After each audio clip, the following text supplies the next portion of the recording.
Hey, salut tout le monde, c'est Zogma, j'espère que vous allez bien. On se retrouve pour une nouvelle vidéo. Hey Zogma, à quoi tu joues? On va parler de 5 jeux, comme d'habitude. On va parler de Wild, Serengeti, on va parler de Résistance, la lutte de Franco, on va parler de Ricochet 3, on va parler de Smart 10 et de SOS Titanic, des jeux anciens et récents, un petit peu de tout. Et on va commencer par Résistance, la lutte de Franco, édité par Nos Publishing, un jeu de David Thompson, Roger, Tankersley et Trevor Benjamin, illustré par Albert Monteis. J'ai déjà tourné la vidéo, j'ai déjà même sorti la vidéo sur la chaîne. Elle marche plutôt pas mal, on approche des 1000 vues en 10 jours, c'est assez exceptionnel. Résistance est un jeu assez thématique, on va être un résistant, on va lutter contre Franco, donc on va essayer de faire tout un tas d'opérations militaires qui vont mettre à mal les forces armées. Pour ça, on va avoir des résistants. Les résistants, ça sera nos cartes qui seront séparées en deux. Une partie cachée, la moitié gauche, des actions un peu plus légère, un peu moins impactante, mais on est caché, on ne se fait pas choper par la Gestapo, on va pouvoir revenir dans notre deck de cartes. Par contre, si on décide de les jouer côté à révéler, là, on va faire une action puissante.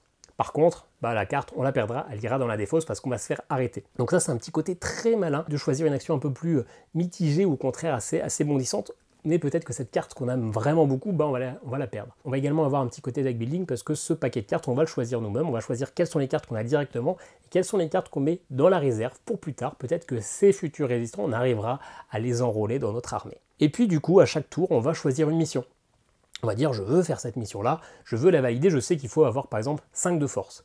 Mais cette mission-là, il va y avoir des cartes, des soldats qui protègent le fort. Des soldats qui sont face cachée. On ne sait pas encore qui protège cette zone. Donc on va devoir, avec nos résistants, peut-être essayer de récupérer des informations pour savoir s'il y a des gardes qui vont vraiment protéger le bunker. Il faudra les tuer avant de pouvoir faire la mission. Ou alors est-ce qu'il y aura des personnes qui vont plutôt augmenter la puissance de tout ça. Donc est-ce qu'on y va à l'aveuglette, on mise tout, on met le paquet, ou est-ce qu'on va essayer de prendre quelques informations et essayer de déjouer quelques plans avant d'attaquer la mission. Et pour faire la mission, c'est très simple, il faut par exemple avoir 5 d'attaque, il faut que, avec les différents résistants qu'on a mis en place, on ait au moins 5 de force. Mais attention, comme je vous ai dit, il y aura peut-être des soldats qui vont vous empêcher de faire la mission s'ils sont encore vivants. Un jeu ultra compliqué, enfin compliqué non, les règles sont simples, mais un jeu ultra difficile. Il faut aimer mourir pour réussir à ce jeu. Thématiquement, ça marche plutôt bien, on a vraiment cet aspect de résistance, etc. Le design, ça fait très BD, j'aime beaucoup, c'est très sympa.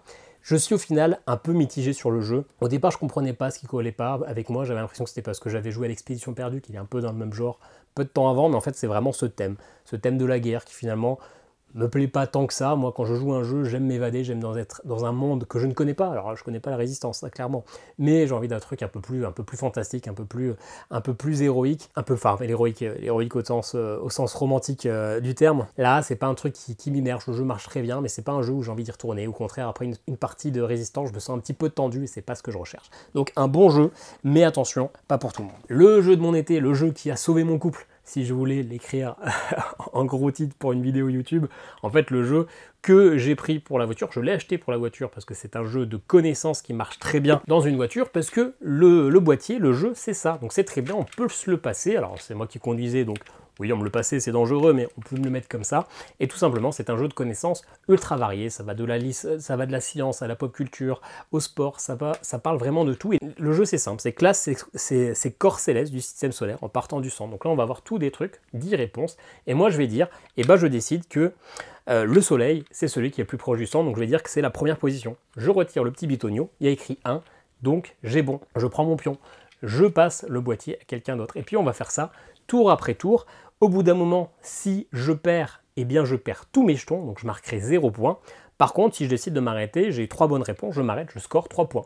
Les autres vont pouvoir continuer jusqu'à ce qu'on ait fait les 10 réponses ou que tout le monde ait passé. Et là, ce qui est très intelligent, c'est que vous avez des points que vous pouvez marquer sur le boîtier. Tout est à disposition, tout est sur le boîtier, vous n'avez pas besoin de stylo, vous n'avez pas besoin de feuilles, vous n'avez pas besoin d'un autre espace, vous avez juste à jouer avec votre petit boîtier, et ça, du coup, c'est excellent. Vous pouvez changer les cartes, il y en a 200. Alors, en ayant fait 5 parties, nous, ça nous a pris quand même pas mal de temps. Alors, on est peut-être très nul, mais globalement, une partie, ça nous prenait entre 45 et 60 minutes. On a fait 5 parties, ça nous a grandement occupé sur nos trajets pour aller en vacances. C'était idéal, franchement, c'est le jeu des vacances. On est pressé. Alors, on n'a pas fait toutes les cartes, mais on a fait les 2 tiers, ou au moins la moitié, ça c'est sûr, parce qu'on a commencé à retourner les cartes. J'espère qu'il y aura d'autres modèles par la suite et non pas que le modèle Jeux Olympiques qui va sortir l'année prochaine parce que les Jeux Olympiques ça ne m'intéresse pas. Mais franchement c'est un système idéal donc j'espère qu'il y aura des nouvelles recharges. Ça c'est idéal pour une partie en famille, pour une partie en voiture. C'est top, Smart 10, c'est du 10 sur 10. Allez maintenant, Wild Serengeti, édité par Don't Panic Games, un jeu de Gunyoki mais illustré par Sophia Kang. Un jeu, j'ai déjà tourné une vidéo qui sortira la semaine prochaine je pense sur la chaîne, on verra bien, ou dans 2 semaines. C'est un jeu où on va faire un reportage animalier en Tanzanie, on va essayer de faire le plus beau film qui va avoir le plus de points, qui va avoir le plus de notoriété. En fait, tout simplement, c'est un jeu de positionnement.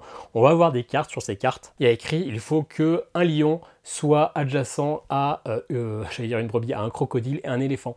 Ou il faut qu'en ligne droite, on ait ces types d'animaux. Ou il faut que ces animaux-là soient sur tel type de terrain. Si à un moment, eh bien, les animaux sont bien placés, que ce soit vous ou votre adversaire qui les a placés comme tels, eh bien, vous validez votre objectif qui va vous permettre d'avoir soit directement des points de victoire, soit qui va vous permettre d'avoir des icônes comme des plantes, des fleurs, etc. Et il va y avoir beaucoup de cartes qui finalement vont comboter, c'est-à-dire que plus vous avez de plantes, d'icônes plantes sur vos cartes, plus vous avez de points. Et donc, le but du jeu va être de choisir votre stratégie, de ne pas essayer de faire tous les objectifs différents, de choisir vos objectifs de manière à accumuler de plus en plus de points. Plus vous aurez de plantes, plus vous ferez des cartes missions avec des points plantes, plus vous marquerez de points. Le jeu est vraiment sympa, c'est vraiment un jeu où il faut réfléchir en solo, ça marche très bien. C'est vraiment un gros casse-tête, il faut toujours bien poser vos animaux, peut-être interchanger de place pour valider une voire 2 cartes en même temps, aller racheter quelques cartes supplémentaires qui vont bien, ou alors échanger tout le pool de cartes pour aller chercher celles qui vous intéressent, parce qu'il y a des cartes qui vont vous faire perdre du temps parce que pas de points. La partie est assez courte, alors bon, en réfléchissant bien, ça dure 1 heure, mais il n'y a que 6 manches, et une pièce c'est une action globalement, donc finalement vous n'avez pas beaucoup d'actions. Les règles sont ultra simples, en 5 minutes, alors la future vidéo vous verrez, j'ai expliqué les règles pendant 10 minutes, mais en 5 minutes tout est compris, on ne revient jamais à la règle parce que c'est ultra simple, le jeu est ultra simple, mais ça fait chauffer la tête. Le gros problème c'est que c'est trop produit, c'est un jeu à 65 €, alors que finalement c'est un jeu qui est très simple. Ce qui fait que c'est 65 €, c'est qu'on a des gros meeples qui sont peints, on reconnaît parfaitement le tigre parce qu'il y a sa fourrure qui est dessinée au laser ou je sais pas quoi. Donc le jeu est super beau, mais tout est trop gros, le plateau est trop gros, les meeples sont trop gros. C'est un jeu qui pourrait être beaucoup moins cher et qui aurait beaucoup plus marché en boutique s'il avait été à taille humaine entre guillemets. Ça c'est un jeu sorti d'un Kickstarter, donc forcément Kickstarter on en fait toujours des tonnes et c'est dommage. Sur Kickstarter ça a dû très bien marcher, mais en boutique je pense que ça a floppé. Difficile de vendre un jeu de placement d'animaux, un jeu de positionnement de tuiles, ce ne sont pas des tuiles mais c'est tout comme à 65 €. Moi je l'ai eu en solde, je l'aurais zioté depuis longtemps, je ne l'aurais jamais acheté à ce prix-là, mais en solde, je me suis fait plaisir. C'est dommage, c'est un bon jeu, mais clairement beaucoup trop édité. Allez, on va revenir un petit peu avec la culture. Un truc que j'ai eu en solde aussi, c'est Ricochet 3. Alors il y avait les 3 Ricochets étaient en solde. J'en ai choisi un, j'ai pris celui-là parce que j'aimais bien le petit diable, le rouge c'est ma couleur préférée. Je me suis dit de toute façon que ce soit le 1, le 2, le 3, ça change pas grand-chose. Finalement, on va y revenir après. Ricochet, c'est un jeu très malin où vous allez avoir tout plein de mots sur votre petite pancarte et vous allez faire des ricochets, c'est-à-dire que vous avez sur votre fiche 2 mots de départ, je sais pas, chat et insecte, et vous allez devoir mettre les galets niveau 1, parce que c'est les premiers mots, sur 2 mots. Chacun de ces mots aura un rapport avec le mot de départ posé, donc chat, peut-être que vous allez vous mettre sur souris, et insecte, je ne sais plus ce que je vous ai dit, vous allez vous mettre sur cigale. Vous allez avoir plein de mots, donc plein de mots qui potentiellement peuvent avoir un lien avec ce proposé, mais il faut que vos 2 nouveaux mots ils soient sur une même ligne droite. Une fois que vous avez placé vos galets 1, vous allez rechercher 2 autres mots qui ont un rapport quelconque avec ces mots-là, encore une fois, sur une ligne droite. Et ça, généralement, vous allez faire 10 fois, jusqu'à ce qu'il vous reste 3-4 mots. Et ces mots-là, si vous arrivez à les lire dans le bon sens, eh bien ça vous fait une phrase qui correspond au petit texte du haut, avec par exemple disant « Ouais, je suis pas allé au travail aujourd'hui, j'avais trop mal », et l'autre mec va lui répondre « Où est-ce que tu avais mal ?» Et là, le petit rébut, on va dire que c'est un rébut même si c'est pas tout à fait ça, ça va être eh bien, la réponse. Et c'est assez comique, les réponses sont assez rigolotes. Pourquoi je vous dis que j'aurais peut-être pas dû acheter le 3, c'est qu'il le droit est sous-titré Ricochon. Bon bah Ricochon, je pensais que c'est parce qu'on va ricocher. Et non, c'est Ricochon comme cochon. Et ça explique pourquoi il y a écrit 18+. C'est que toutes les références sont des références sexuelles sur les testicules, sur les burnes, il y a tous les synonymes utilisés. Et la première fois c'est drôle, la deuxième fois c'est drôle, la troisième fois c'est drôle. Mais au bout d'un moment ça commence à être sacrément lourdeau. J'aime bien l'humour graveleux, je suis pas le dernier à faire des blagues à la con. Mais là quand même, au bout d'un moment c'est un peu chiant, surtout que eh ben, les mots à remettre dans le bon sens pour comprendre les phrases, comme notre cerveau de base ne s'attend pas à ce qu'on cherche une phrase à base de testicules, on a du mal des fois à comprendre la phrase. Sachant que si vous ne savez pas, vous ne trouvez pas les solutions, parce que c'est pas facile, hein, franchement, je pensais que c'était un petit jeu peu rejouable parce qu'il n'y a qu'une vingtaine de fiches, peut-être même un peu moins, mais chaque fiche, je mets facile 30 minutes à la faire parce que les associations de mots sont pas faciles à trouver parce que souvent c'est des références, ce sont des petites phrases, des expressions, etc. Donc c'est vraiment pas simple. Et si vous ne savez pas, vous pouvez aller sur le site, il vous donne les réponses, mais par contre, il ne vous donne jamais la phrase finale, il ne vous donne jamais le rébut pour vous faire chercher. Et du coup, c'est un peu frustrant de savoir, d'avoir trouvé nous-mêmes les bons mots, mais de jamais réussir à faire cette phrase. Ça m'est arrivé sur 2 niveaux, j'ai pas fini, j'en ai fait que 6, hein, et c'est un petit peu frustrant. Et le fait que ce soit cochon, au bout d'un moment, c'est un petit peu relou. Le jeu est excellent, mais choisissez plutôt un autre, pas le niveau 3, quoi, sauf si vous avez déjà fait les autres. Allez, on va passer maintenant à SOS Titanic, un jeu qui a été ressorti et réédité par Matago l'année dernière, un jeu de Bruno Catala et Ludovic Maublanc, illustré par Christian Bach. Ça va être un solitaire de luxe, un solitaire pimpé pour avoir un bel habillage. SOS Titanic, déjà la boîte est sympa, il y a de l'embossage, c'est quali, le dessin est plutôt beau. D'ailleurs, on a des cartes avec les différents membres de l'équipage du Titanic, on reconnaît très très bien Ludovic Maublanc et Bruno Catala, c'est assez rigolo. Et donc ça va être un solitaire.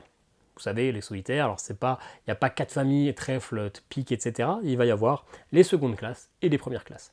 Mais sinon, on fera des suites. On commencera par 13, puis 12, puis 11, puis voilà. Sauf qu'on met toujours la même couleur, on n'alterne pas un noir et un rouge. Là, il faut que ça soit que des secondes classes ensemble et que des premières classes ensemble. Et puis c'est là, on va les mettre dans les barques. Les barques qui seront les défausses où on va faire les piles dans le sens inverse. C'est vraiment un solitaire. Deux particularités, c'est qu'on va avoir un personnage qui va avoir un pouvoir pendant toute la partie. Il y a une dizaine de personnages, donc ça permet une petite rejouabilité. On va aussi avoir des pouvoirs spéciaux qu'on va pouvoir tirer pendant la partie. Ça, c'est assez sympa, ça va nous permettre d'essayer de réorganiser nos différentes piles. On va aussi, en fonction de notre personnage, il aura non pas une puissance de main. Par exemple, sur le commandant, il y aura écrit 3. C'est-à-dire qu'à chaque tour, on piochera 1 à 3 cartes différentes de la pioche. À nous de choisir. On fait un pari.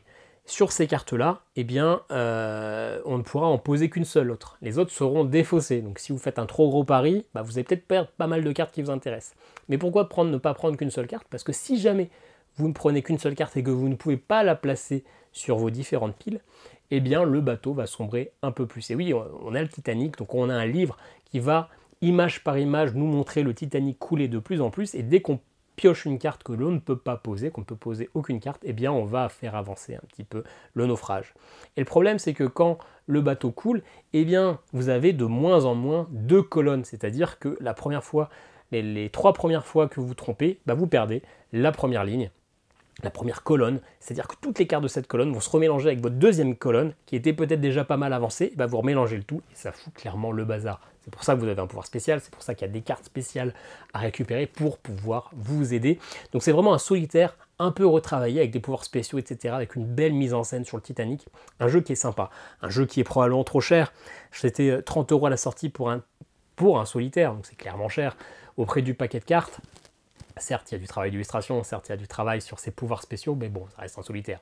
Là, pareil, en solde, parfait, je l'ai eu à 15 €, ça me va très très bien. C'est un bon jeu, mais c'est un solitaire, encore une fois, donc il faut avoir envie de faire du solitaire. Le jeu est aussi incroyablement difficile, c'est thématique, c'est le Titanic, on va couler, et d'ailleurs, on va peut-être même plus, au lieu de réussir à gagner, on va plutôt essayer de sauver le plus de personnages. C'est dommage qu'il n'y ait pas un système de scoring en fonction du nombre de personnages que vous ayez sauvés en se disant les premières classes rapportent plus de points que les secondes classes. Oui, pourquoi pas, ils ont plus d'argent donc ils vont nous remercier. Parce que là, clairement, on va enchaîner défaite sur défaite. Après, ça reste toujours sympa. Si un solitaire on gagne toutes les parties, c'est pas rigolo non plus. C'est un jeu jouable jusqu'à 5. Clairement, n'y jouez pas à 5, à 2 grand max, mais n'y jouez pas à 2, jouez ça tout seul, c'est un solitaire et non pas un duolitaire. Donc voilà, sympa, mais peut-être acheter d'occasion, parce que pareil, c'est peut-être un peu cher pour un solitaire. Allez, on se fait un petit 6e jeu bonus, insurmontable, parce qu'il est là, parce que j'ai tourné la vidéo juste avant, et que j'ai parlé très vite. Du coup, j'ai encore un peu le temps sur le timing, avant que la caméra ne se coupe, parce qu'il n'y a plus de batterie. Insurmontable, c'est le dernier microgame de chez Matago, fait par Scott Helms, celui qui a fait Warfsage, celui qui a fait pas mal de jeux de cette série, comme Ori Fonfon, le papa des Tiny Epic, donc il est habitué à faire des petits jeux avec peu de matériel, assez travaillé, un de mes auteurs préférés. Celui-là, Insurmontable, ça va être encore un jeu dans cette catégorie. On va devoir placer des cartes dans un bon sens, avec des petits pouvoirs spéciaux qui vont s'activer oui ou non. Là, eh bien, on va avoir un camp de base qui sera constitué de 4 ou 5 cartes. On ne pourra placer dans notre montagne que la carte de gauche. Et on va essayer de faire une montagne qui est une pyramide. 4 cartes, 3 cartes, 2 cartes et une carte. Et on va essayer qu'à la fin de la partie, il y ait un chemin qui aille du bas et qui remonte sans être discontinu jusqu'en haut de la montagne. Si on arrive à faire ça, on a gagné. On ne peut placer dans la montagne que la carte de gauche. Mais dès qu'on l'a placée, hop, toutes les cartes se décalent vers la gauche et on en remet une autre dans notre camp de base. Si jamais cette carte de gauche ne nous intéresse vraiment pas, eh bien les 3 autres cartes qui sont visibles, ou les 4 autres en fonction de votre niveau de difficulté, il y a des pouvoirs dessus. Donc vous pouvez décider d'activer ces pouvoirs, vous défaussez la carte et vous faites le pouvoir. Qui va être de changer vos cartes, qui va être de défausser certaines cartes, qui va être d'activer le pouvoir d'autres cartes. Le jeu marche plutôt bien, ça marche bien. J'ai fait une vingtaine de parties, donc c'est pas un mauvais jeu, mais j'ai l'impression d'avoir déjà joué 15 fois à ce genre de jeu. Quasiment tous les microgames solo, ça reste de l'agencement de cartes avec des pouvoirs. J'aimerais qu'il y ait un peu plus de nouveauté dans ce genre de jeu. Ce n'est pas contre ce jeu que j'en veux, mais au bout d'un moment, quand on en a déjà acheté 4 ou 5 du même genre, bah, ça passe bien, mais est-ce que j'ai envie d'y jouer 30 heures si j'ai déjà 5 autres jeux du même genre? Est-ce que si j'ai déjà Smitten, si j'ai déjà Orifonfonfon, si j'ai déjà... Je ne sais même plus comment ils s'appellent les autres en vrai. Et bah peut-être pas. Bon, ça coûte que 7,50, je me ruine pas, et de toute façon je les achète parce que je suis un compulseur maladif et que je suis aussi collectionneur, donc j'aime bien avoir toute une gamme, mais j'ai l'impression d'avoir déjà joué à ce jeu plein de fois, surtout que là on va surtout tout miser sur la carte de gauche, et si jamais la carte de gauche ne me convient pas, c'est là où je vais regarder les pouvoirs. Les pouvoirs, on peut des fois passer des parties en fonction du tirage sans jouer aucun pouvoir, parce que la carte de gauche elle est bien, je peux bien la passer. La carte de gauche elle est toujours bien, je peux bien la passer. Et finalement on fait notre montagne comme ça, sans avoir vraiment joué au jeu en deux minutes, et on a gagné. Ça c'est un petit peu dommage. On a des niveaux de difficulté qui rendent le jeu un peu plus compliqué, mais en niveau 3 ça reste parfaitement jouable, je suis à peu près à 2 tiers de victoire. Voilà, insurmontable c'est bien, mais c'est pas le meilleur, et c'est sûrement pas parce que c'est pas le meilleur, c'est parce qu'au bout d'un moment on se lasse un peu de faire toujours un peu le même genre de jeu. Voilà, c'est tout pour aujourd'hui, j'espère que la vidéo vous a plu, n'hésitez pas à me dire ce que vous avez pensé de ces jeux. Alors il n'y a pas de grosses nouveautés dans cette vidéo, surtout des jeux achetés en solde à part Insurmontable et Résistance, mais que vous avez déjà sur la chaîne ou que vous aurez bientôt sur la chaîne. N'hésitez pas à me dire ce à quoi vous avez joué vous ces derniers temps, et n'hésitez pas surtout à passer de bonnes vacances. Allez, je vous dis à très bientôt, ciao ciao.